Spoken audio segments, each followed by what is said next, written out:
Je m'appelle Myriam Adessa et pendant de nombreuses années, le monde m'a connue comme une jeune fille calme et inoffensive de l'état d'Elishaoun. Mais ceux qui parcouraient les couloirs cachés des ténèbres me connaissaient sous un tout autre nom. Oloïrin, celle dont les pas portent le feu. Je ne suis pas née mauvaise. J'ai été recrutée, façonnée, polie, formée, puis lâchée. Ce soir, je veux vous montrer quelque chose de bien plus dangereux que ce que la plupart des chrétiens imaginent. Vous voyez, les sorcières entrent rarement dans votre vie avec des balais, du rouge à lèvres noires ou des marques étranges. Elles n'en ont pas besoin. Une sorcière véritablement formée, surtout une sorcière élevée dans l'ancien système, peut entrer silencieusement dans votre vie, vous choisir comme cible discrètement et commencer des opérations spirituelles autour de vous sans que vous ne vous en rendiez compte. Et c'est pour cela que tant de personnes souffrent sans comprendre la source de leur oppression. Elles prient, mais il n'y a aucune percée. Elles jeûnent, mais rien ne change. Elles crient à Dieu en demandant des réponses, sans savoir que quelqu'un les a déjà marquées dans le monde spirituel, a placé une notification spirituelle sur leur vie et a commencé à murmurer leur nom dans les covens. Si je vous dis la vérité sur la manière dont nous sélectionnions nos cibles, vous pourriez ne pas dormir cette nuit. Mais si vous m'écoutez jusqu'au bout, vous ne tomberez plus jamais victime. Avant de commencer à révéler les 7 signes silencieux qu'une sorcière vous a déjà pris pour cible, je veux que vous restiez avec moi, car ce que je vais confesser n'est pas une histoire. Ce n'est pas une rumeur. Ce n'est pas une superstition. C'est exactement la manière dont nous opérions, comment nous surveillons les croyants, comment nous manipulions les atmosphères et comment nous choisissions nos victimes avec précision. Et une chose est sûre à propos des sorcières, une fois que votre nom est marqué, nous combattons jusqu'à vous briser, à moins que Dieu n'intervienne. Je me souviens de la première fois où l'on m'a confié la mission de cibler quelqu'un. C'était une femme à épipétum, une femme priante, mais pas vigilante.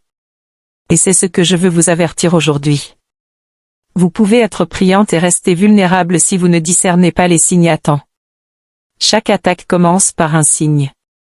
Pas un signe bruyant, mais un signe silencieux, un murmure insidieux, un changement soudain, une petite modification que personne ne remarque. Une lourdeur étrange qui surgit de nulle part. Une nouvelle voix qui entre dans vos rêves sans y être invitée. Une ombre qui traverse votre chambre à 2h47 du matin. De petites choses, mais dans le spirituel, tout se renforce par de petites ouvertures. Ces 7 signes que je vais partager avec vous sont les mêmes que nous utilisions lorsque nous voulions briser quelqu'un lentement sur le plan spirituel sans être détecté. Si vous les manquez, votre vie entre dans un cycle de frustration, de confusion et de peur. Mais si vous les repérez tôt, l'attaque s'effondre. Laissez-moi maintenant vous emmener profondément dans ce que nous faisions dans le système, les secrets, les schémas et les signes que les chrétiens continuent d'ignorer. Restez avec moi. Écoutez attentivement. Respirez profondément. Ce que je vais révéler, la plupart des sorcières n'en parleront jamais ouvertement. Et le signe numéro 6, si vous l'avez vécu récemment, quelqu'un a déjà placé votre nom sur un autel. Commençons. Signe 1, un changement émotionnel soudain qui ne correspond pas à votre vie. Le premier signe que vous avez déjà été ciblé est un changement émotionnel soudain, une lourdeur qui tombe sur vous sans raison. Lorsque nous voulions briser quelqu'un, nous ne commencions pas par des cauchemars. Nous ne commencions pas par des afflictions physiques. La première étape était toujours la manipulation de l'atmosphère émotionnelle. Pourquoi? Parce que les sorcières comprennent quelque chose que beaucoup de chrétiens négligent. Vos émotions sont des pensées spirituelles. Une personne joyeuse possède un bouclier spirituel autour d'elle. Mais dès que la tristesse ou une colère inexpliquée s'installe, ce bouclier se fissure. Je me souviens d'une mission. Un jeune homme à Obama qui priait avec ferveur chaque minuit. Mon travail n'était pas d'attaquer directement sa vie de prière. Il était trop fort spirituellement pour cela. Alors que faisais-je? Je ciblais ses émotions. Exactement à 16h chaque jour, nous relâchions un nuage de lourdeur autour de lui. Son humeur chutait, sa joie s'évaporait, puis lentement il cessait de prier avec feu. Nous ne l'avons pas forcé à arrêter de prier. Nous avons simplement vidé la force derrière la prière. Si vous ressentez soudainement une tristesse sortie de nulle part, une anxiété inexpliquée, des sautes d'humeur illogiques, des larmes que vous ne comprenez pas, de la colère envers des personnes qui ne vous ont rien fait, et que cela se répète, quelqu'un manipule peut-être déjà votre atmosphère émotionnelle. Je le faisais en appelant le nom de la personne au-dessus d'un miroir noir rempli d'eau. Lorsque son image apparaissait floue, je savais que ses émotions étaient désormais ouvertes. Puis je murmurais un ordre comme « que la lourdeur te couvre ». En quelques minutes, la personne le ressentait. Si cela vous arrive régulièrement, soyez vigilant. Quelqu'un a peut-être déjà commencé la première étape. Signe 2, des schémas étranges de retard et de déception commencent soudainement. Lorsqu'une sorcière vous marque, votre vie commence à connaître des retards stratégiques. Pas des retards ordinaires, pas de la malchance, pas des défis normaux. Je parle de déceptions soudaines, organisées et persistantes. Lorsque nous ciblions quelqu'un, nous placions ce que nous appelions un frein à main sur son chemin. Ce n'était pas physique, mais spirituel. Cela créait des situations étranges. Quelqu'un vous promet quelque chose d'important puis disparaît. Une opportunité d'emploi s'ouvre puis se ferme sans raison. L'argent arrive, mais une urgence l'engloutit immédiatement. Vos aides deviennent froides du jour au lendemain. Des portes qui s'ouvraient facilement deviennent soudainement difficiles. Je dois confesser quelque chose de plus sombre. Lorsque nous voulions arrêter la destinée de quelqu'un, nous placions des toiles d'araignée spirituelles devant lui. Vous pensez que rencontrer des toiles d'araignée est banal? Non. Elles représentent des entraves spirituelles. Ce sont de véritables blocages dans le monde spirituel. Dans mon couvent, nous assignions des araignées à certaines personnes pour bloquer leur progression. Chaque araignée représentait un surveillant spirituel. Si les retards se multiplient soudainement dans votre vie, quelqu'un a peut-être placé un frein spirituel sur votre chemin. Et croyez-moi, les sorcières n'agissent pas au hasard. Si vous voyez ce schéma, vous avez été choisi intentionnellement. Signe 3, vous commencez à vous réveiller fatigué, vidé ou confus. C'est l'un des signes les plus forts. Lorsqu'une sorcière vous cible, l'un des premiers endroits qu'elle pénètre est votre monde des rêves. Pas toujours avec des cauchemars. Parfois, l'attaque est bien plus subtile. L'objectif est de voler votre énergie spirituelle pendant le sommeil. Voici un secret que nous ne voulions jamais que les chrétiens connaissent. Lorsque vous dormez, votre esprit apparaît dans le royaume où opèrent les sorcières. Cela signifie que si nous vous ciblons, nous vous rencontrons dans le monde des rêves bien avant que vous ne ressentiez quoi que ce soit physiquement. Je visitais les rêves des gens en utilisant un petit pot d'argile rempli d'encens.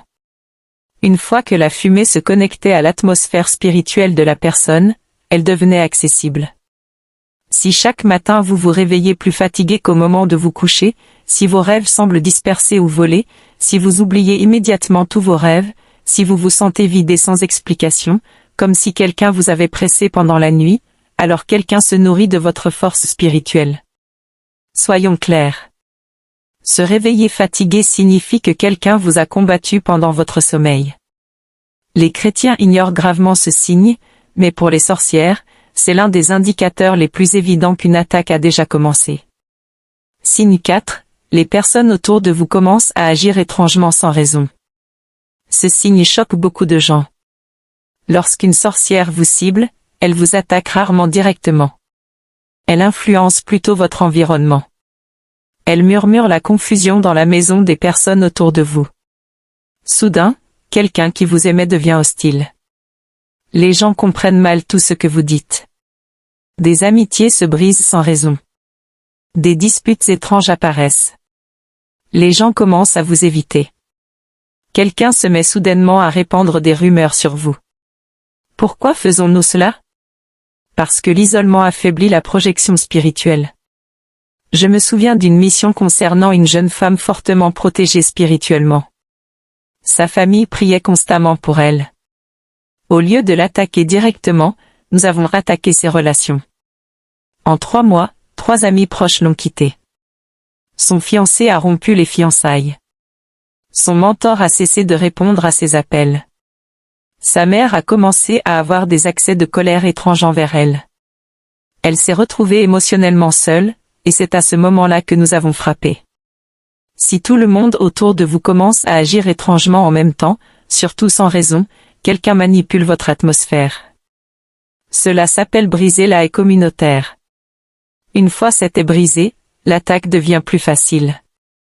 Signe 5. Les animaux commencent à agir étrangement autour de vous. Ce signe est ancien mais extrêmement courant. Les sorcières envoient souvent de l'énergie à travers les animaux, car les animaux perçoivent les changements spirituels plus rapidement que les humains. Si vous êtes ciblé, des chiens peuvent aboyer sans raison. Des chats peuvent fixer intensément un coin. Des oiseaux peuvent crier de façon répétée près de votre fenêtre. Des lézards peuvent apparaître de manière inhabituelle. Des insectes peuvent se rassembler selon des schémas étranges. Un animal particulier peut vous suivre pendant des jours. Dans le couvent, nous utilisions des chiens, des oiseaux et des varans comme observateurs. Ils servaient de capteurs pour détecter quand le bouclier spirituel de quelqu'un s'affaiblissait. Lorsque les animaux se comportent étrangement autour de vous ou que vous voyez certaines créatures de façon répétée, une surveillance spirituelle est peut-être déjà en place. Quand cela commence, l'attaque est proche, très proche. Signe 6, vous commencez à entendre votre nom alors que personne n'est là. C'est le signe le plus profond et le plus dangereux. Lorsqu'une sorcière vous a complètement ciblé, l'étape finale consiste à appeler votre nom dans l'esprit, pas physiquement, mais spirituellement. Si vous entendez votre nom murmurer, appelez doucement, appelez avec une voix familière, surtout en vous endormant ou dans un état de demi-rêve, et que vous savez que personne n'était là, alors vous avez déjà été convoqué. Je confesse cela avec tremblement. Lorsque votre nom est appelé spirituellement, c'est une invitation, une attraction, une convocation vers un lieu que vous n'avez pas choisi. Si vous répondez par erreur, mentalement ou verbalement, vous ouvrez votre porte spirituelle. Je m'asseyais près d'une rivière dans l'état d'Ocean en appelant des noms jusqu'à ce que quelqu'un réponde dans l'esprit. Dès qu'une personne répondait, même par confusion, sa protection spirituelle se fissurait. Beaucoup de chrétiens répondent inconsciemment. Oui. Qui m'a appelé? Ces petites réponses ouvrent de grandes portes. Si vous entendez votre nom, quelqu'un a déjà placé votre identité sur un autel. C'est le signe que les gens ignorent, mais c'est le plus dangereux. Signe 7, votre vie de prière devient soudainement impossible ou bloquée. Le dernier signe est simple mais mortel. Lorsque vous êtes marqué, votre vie de prière devient sèche, vide, lourde, dispersée, étrangement difficile. Vous essayez de prier, mais votre esprit vagabonde. Votre corps se sent faible. Vos pensées vous distraient. Vous vous sentez somnole. Votre voix disparaît. Votre feu s'éteint. Ce n'est pas normal. Ce n'est pas de la paresse. Ce n'est pas un manque de discipline. C'est une suffocation spirituelle. Chaque fois que nous voulions détruire quelqu'un spirituellement, l'étape finale était toujours la même, étouffer sa vie de prière. Nous placions un voile sombre sur son esprit afin qu'il ne puisse pas s'élever. La personne priait, mais sa prière ne montait pas. Si la prière devient soudainement un combat et que rien d'autre dans votre vie ne l'explique, quelqu'un a déjà lancé une attaque. Je vous dis tout cela non pour vous effrayer, mais pour exposer ce que beaucoup ignorent. J'ai été profondément plongé dans ces ténèbres. J'ai vu des destinées brisées. J'ai vu des mariages détruits. J'ai vu des étoiles brillantes englouties. J'ai vu des enfants marqués avant même de marcher. J'ai vu des guerriers de prière s'effondrer parce qu'ils ne connaissaient pas les signes. Mais j'ai aussi vu quelque chose de plus grand. Un chrétien qui reconnaît ces signes tôt devient impossible à vaincre. J'ai moi-même été vaincu par une telle personne. Une femme à Oshobo, petite de corps, douce de voix, d'apparence fragile, mais spirituellement, elle était une lionne. Dès qu'elle remarqua le premier signe, elle commença l'adoration à minuit. Dès qu'elle remarqua le deuxième signe, elle déclara un jeûne. Dès qu'elle remarqua le troisième signe, elle oignit sa chambre. Dès que le signe numéro 6 apparut, elle cria, « Je couvre mon nom par le sang de Jésus ». Elle a reconnu chaque signe à temps et a échappé à notre piège. Je ne l'ai jamais oubliée. C'est pour cela que je parle aujourd'hui. Je m'appelle Myriam Adesha, autrefois de l'état d'Elishaoun. Jadis servante des ténèbres, aujourd'hui témoin du Dieu qui délivre. Si vous avez vu ces signes, ne paniquez pas, agissez simplement. Car une fois que vous connaissez les signes, le piège ne pourra plus jamais vous retenir.